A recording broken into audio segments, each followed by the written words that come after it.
Cada día, las desigualdades económicas contribuyen a la muerte de al menos 21.300 personas en el mundo, mientras el poder y los privilegios se han utilizado para aumentar la riqueza que está en manos del 1% de la población mundial, dejando sin esperanzas a millones de pobres.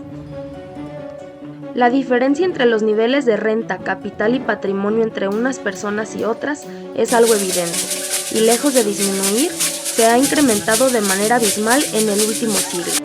Mientras un pequeño número de personas vive en abundancia, más de 160 millones de niños corren el riesgo de seguir viviendo en pobreza extrema para el año 2030.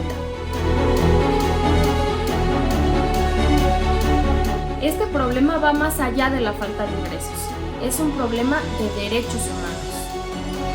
A pesar de que por décadas los gobiernos han dicho preocuparse por implementar programas para erradicar la pobreza, al día de hoy las estadísticas no reflejan un progreso lo suficientemente satisfactorio. Sabemos de qué hablamos cuando nos referimos a los pobres.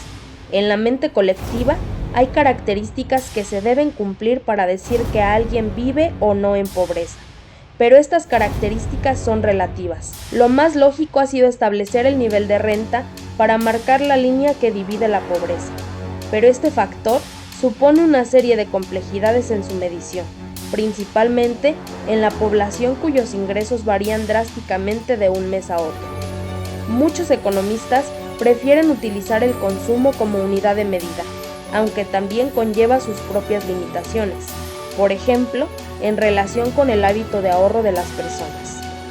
Aún así, el consumo parece una forma más fácil y confiable para clasificar la pobreza, aunque los gobiernos han optado por formas más simples y rápidas de llevar a cabo estas evaluaciones a través de indicadores representativos del nivel de vida de los hogares.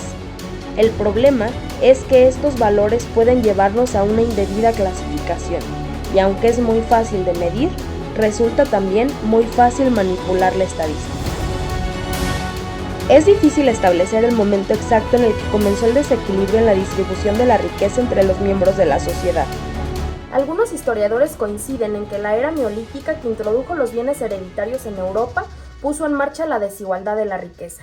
Muchos siglos después, con la revolución industrial se vivió un proceso de intenso desarrollo de la economía, pero también comenzó a acrecentarse la diferencia entre los niveles de ingreso, pues mientras los dueños de la fábrica se enriquecían, los obreros y trabajadores no lograron alcanzar las mieles de ese periodo de crecimiento. Este proceso implicó no solo la desigualdad entre los miembros de la sociedad, sino también entre los países ricos y los países pobres. Entre 1750 y 1975, la distribución del ingreso empeoró en todo el mundo, pues solo algunas regiones lograron aprovechar las tecnologías industriales. Hoy día, el 90% de la riqueza neta mundial está concentrada en Estados Unidos, Europa, Japón y Australia. Para ponerlo en perspectiva, hace 150 años el ingreso per cápita de Noruega era más bajo que el de Bangladesh al día de hoy. Particularmente desde la industrialización, la desigualdad ha ido en aumento.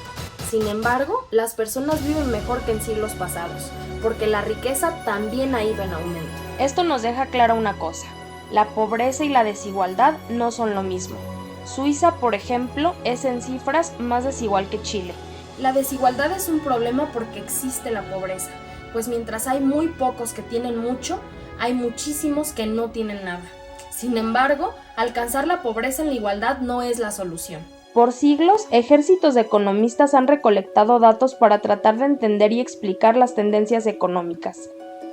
Hubo ya una época en la que predominó la idea de que el Estado podía y debía fomentar activamente el comercio y la industria, y destruir las barreras que impedían la expansión del comercio.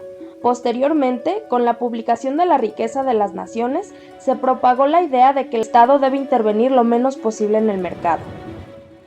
Con la Guerra Fría, el mundo disputó de manera clara la idea de la propiedad privada del capital y la libre empresa frente al control estatal de los medios de producción.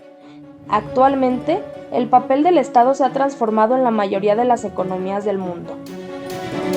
Una gran parte del problema no se encuentra en el mercado, sino en las propias instituciones. Sin duda, el Estado debe intervenir para corregir los fallos del mercado y a través de esa intervención redistribuir la riqueza. El gobierno debe permanecer en el centro de las medidas para combatir la pobreza. El primer paso es separar el poder económico del poder político, para acabar con el capitalismo oligárquico que impera actualmente. Los gobiernos deben establecer límites a través de leyes y su aplicación irrestricta, regular la competencia económica preocupándose por hacerle el camino más fácil al pobre, redistribuir la riqueza pero no a sus grupos de interés. Su papel debe ser el de hacer más justas las reglas del juego.